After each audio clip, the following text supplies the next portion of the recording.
Consultório CBN, com Henrique Bonaldi.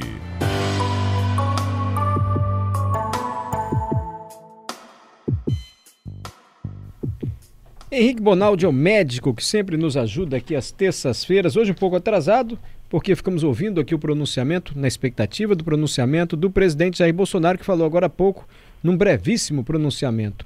Desculpe o atraso, doutor Henrique, boa tarde. Imagina, boa tarde, Mário. Boa tarde a todo mundo que está nos escutando. Tudo bem com vocês aí? Graças a Deus. Semana passada ficou uma dúvida, eu não sei se você lembra, você falou um pouco sobre respiração, né?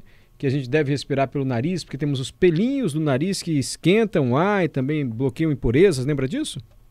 Lembro, umidificam, limpam, filtram, é isso mesmo. Melhor do que respirar pela boca. E aí, chegou uma dúvida de um ouvinte cujo nome eu esqueci aqui, mas ele perguntou, como é o jeito certo de respirar, hein? Quando a gente respira direito, a gente mexe a barriga ou a gente mexe o tórax?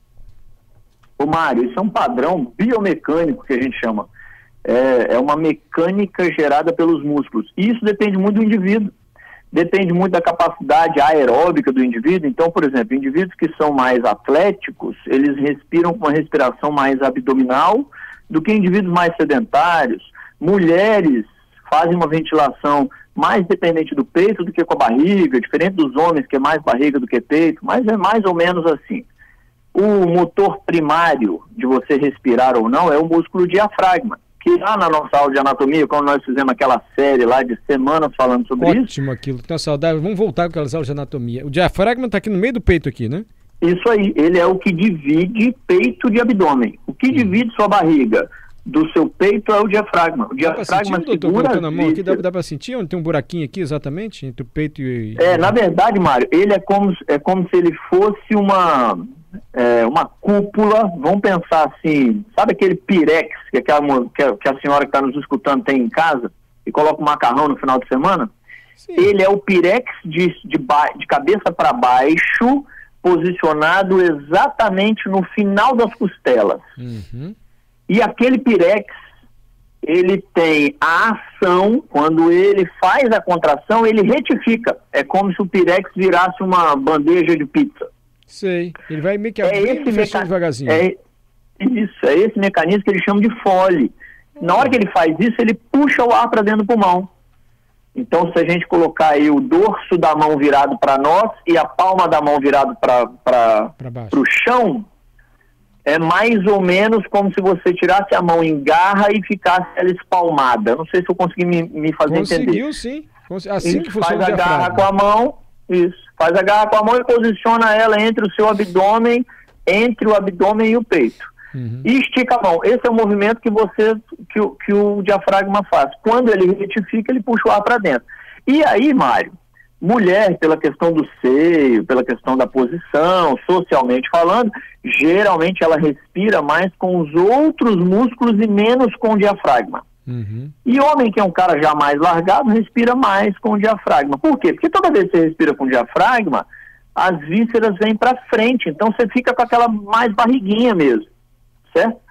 Então, por uma questão comportamental também, a mulher respira mais em cima, mais com outros músculos. Ela usa os músculos perto do pescoço para levantar o tórax e encher o pulmão. Então não existe um certo e um errado. Essa é a graça que eu estou querendo falar. Doutor Henrique, eu costumo observar algumas pessoas, principalmente pessoas mais obesas, assim, parece que elas estão sempre ofegantes. Ela pode estar sentada, conversando, e faz até barulho assim, respiração. Sabe? Como assim? Não entendi. Eu costumo observar, posso estar observando errado, que algumas pessoas, em sua maioria mais obesas, elas, mesmo em repouso, parece que elas estão fazendo um esforço para respirar. E faz até um barulho na respiração, como se fosse assim, ó. O tempo inteiro a gente fica ouvindo a pessoa respirar. Não sei se você já observou isso. Isso pode ser algum sinal de alerta? Pode ser um sinal de alerta. Um dos principais sinais de alerta que a gente tem é isso acontecendo à noite. Se isso acontece à noite, essa obstrução nasal, essa dificuldade de respirar, às vezes até com queda de língua que eles chamam, faz parte de uma síndrome chamada de síndrome da apneia do sono. E isso é super preocupante porque aumenta muito o risco cardiovascular, ou seja, aumenta o risco do cara ter infarto, AVC, insuficiência renal, e isso existe e precisa ser tratado. Existe até um dispositivo, um ventilador mecânico que eles usam, chamado CPAP. que é um dispositivozinho que eles usam durante a noite, um ventiladorzinho, que ajuda o cara a ventilar durante a noite quando ele está dormindo. Uhum. Agora, se não for durante a noite, se não estiver numa conversa, você sabe que você acha que o amigo tem que dar um toque? Cara, você parece estar respirando difícil, tá fazendo barulho sua respiração, ou não? Ô, Mário, tem, mas aí passa mais por uma questão de obstrução. É muito comum quem a gente escuta respirando desse jeito ser um cara que tem rinite crônica, um cara que tem sinusite crônica, um cara que tem desvio de septo, hipertrofia de corneto, que são doenças desse aparelho inicial aqui, dessa via aérea que entra para o ar pelo nariz e vai até o pulmão. É comum ele ter alguns desvios, algumas alterações anatômicas que deixam ele com dificuldade de puxar esse ar. Mas, de qualquer maneira, vale muito a pena falar para o cara, procura ajuda aí, porque a gente está escutando você respirar o tempo inteiro. Entendi. Doutor, a gente pode machucar o diafragma? Eu ouvi o senhor falando que ele é um músculo e entendi exatamente assim. Pode ficar côncavo e menos côncavo. É como se fosse nossa mão com a palma para baixo, assim, bem embaixo da costela, que ele fica aqui quietinho aqui. Quietinho não, né? Fazendo esse movimento da respiração. A gente pode machucar esse órgão, alguma coisa que a gente come ou bebe, sei lá, pode machucar o diafragma? A gente tem jeito de cuidar melhor dele? Ô Mário, cuidar melhor, sim, sempre com relação ao estilo de vida, né? O cara que tem estilo de vida melhor, ele tem menos doença do diafragma. Mas não tem muito jeito a não ser por um trauma. Então é muito comum quando você escuta fulano foi para necrópsia porque morreu num acidente de trânsito, o cinto, além de fraturar a costela, dilacerou o diafragma desse cara e ele fez uma hérnia bruta lá na hora e o conteúdo que estava na barriga foi para o pulmão e o conteúdo do pulmão foi para a barriga. Então isso não é incomum pelo trauma. Mas existem algumas alterações que o sujeito tem durante a vida. Eu, por exemplo, sou um cara desse provavelmente, que eles chamam de hérnia de hiato. O que é isso? Como o diafragma é um músculo igual um pirex, virado para baixo, entre o abdômen e o tórax, existe a necessidade desse diafragma ter vários furos.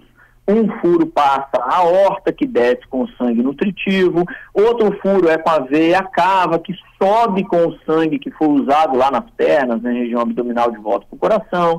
Existem algumas passagens, por exemplo, como a passagem do esôfago, que passa aqui para depois virar estômago, que é o bolo alimentar, é o conteúdo do alimento. Então, o diafragma tem vários furos de coisas que precisam comunicar entre o tórax e o restante das regiões, certo? E tem hora que esse furo, ele passa mais do que ele deveria estar passando. Então, um dos maiores exemplos disso que eu estou falando é o que eles chamam de hérnia de diafragma. O que é isso? É uma quantidade de estômago que volta para dentro do orifício que era para estar passando só esôfago. Só para todo mundo lembrar, é assim, boca, da boca vai para o esôfago corre pelo tórax todo e entrega no estômago que já é dentro do abdômen, já é dentro da barriga. Então, teoricamente, você não pode ter estômago dentro do tórax, de jeito nenhum. Dentro do peito, você não pode ter isso. E isso acontece em alguns indivíduos, e às vezes com grande quantidade de volume, porque ao invés do buraquinho do diafragma deixar passar só o esôfago, ele passa a começar a deixar passar também um pouco de estômago que estava na cavidade abdominal. Então, isso é passível de tratamento, isso dá um sintoma de refluxo danado, dá uma azia tremenda, e tem jeito de resolver isso cirurgicamente, inclusive. E o estômago passa porque ele é maleável, ele é uma bolsa, assim como se fosse uma bolsa o estômago. Exatamente, ele é igualzinho uma bolsa. Aliás, ele não só é igual a uma bolsa, como ele é uma bolsa que distende de volta, né? Ele é como se fosse uma bexiga, ele não é uma sacola do supermercado, não. Que não tem essa flexibilidade. Ele é igual a bexiga de encher. Sim. Na hora que você come lá seu 1,5 kg de churrasco, ele tinha 200 ml de tamanho, e ele aguenta receber 1,2 kg, porque ele laceia. Uhum. Perfeito. Marcos, doutor, a vida toda me ensinaram a respirar pelo nariz. O doutor acabou de falar aqui, Marcos. E soltar pela boca. Não sei se solta pela boca ou pelo nariz mesmo. Eu estou fazendo natação. Aí pediram para eu inspirar pela boca e soltar pelo nariz. Está correto? É porque alguns movimentos que os caras fazem para treinamento funcional, pilates, blá blá blá, às vezes ele inverte essa ordem, mas é porque ele tem um outro objetivo. No dia a dia da gente é importante deixar o ar entrar dentro do corpo da gente pelo nariz por conta das características que só o nariz dá. Sim. Limpa, filtra e umidifica. Deixa aquecido, úmido e limpo. Isso é só o nariz que dá conta. A boca da gente não dá conta de fazer esse serviço todo. Sim. Doutor, uma dúvida que não tem nada a ver. Às vezes a gente se machuca, e em vez de passar metiolate ou álcool, coloca água oxigenada. Tem até vende em farmácia sprayzinho de água oxigenada. Água oxigenada tem o mesmo efeito desinfectante assim para acabar com bactérias, essas coisas? Não, ô Mário, outra coisa. Não só não tem. Primeiro que assim, a grande parte dos machucados que a gente passa água oxigenada, ele ia resolver também com água e sabão, tá bem? Então, primeiro para desmistificar, não vale de absolutamente nada você passar rifocina, mertiolate, o que você quiser, se o trem estiver sujo, vai infectar. Melhor então, limpar com água e sabão, então. A função que a gente tem que fazer é limpar. Olha aí. Limpar com água e sabão mesmo. E às vezes até arde um pouquinho na hora, mas é super importante. E a água oxigenada, ao longo do tempo, a gente foi descobrindo que ela, inclusive, faz lesão daquela região. Aquela região foi machucada, ela acaba se lesando pela água oxigenada.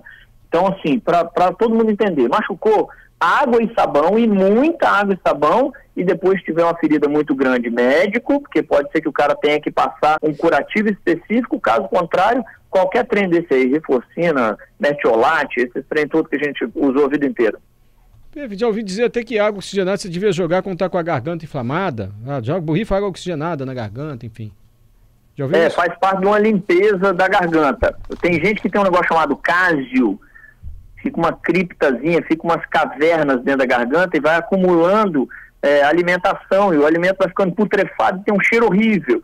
Um dos jeitos que você tem de limpar a boca melhor é gargarejar, inclusive com água oxigenada. Mas isso tem que ser passado pelo médico, porque tem várias outras funções, e tem o risco de você beber aquele trem. Então, primeiro médico. Médico como o Dr. Henrique Bonaldi. Obrigado, doutor Henrique. Desculpa o tempo mais curto hoje, a gente volta na próxima terça-feira. Imagina, gente. Boa semana. Fiquem com Deus.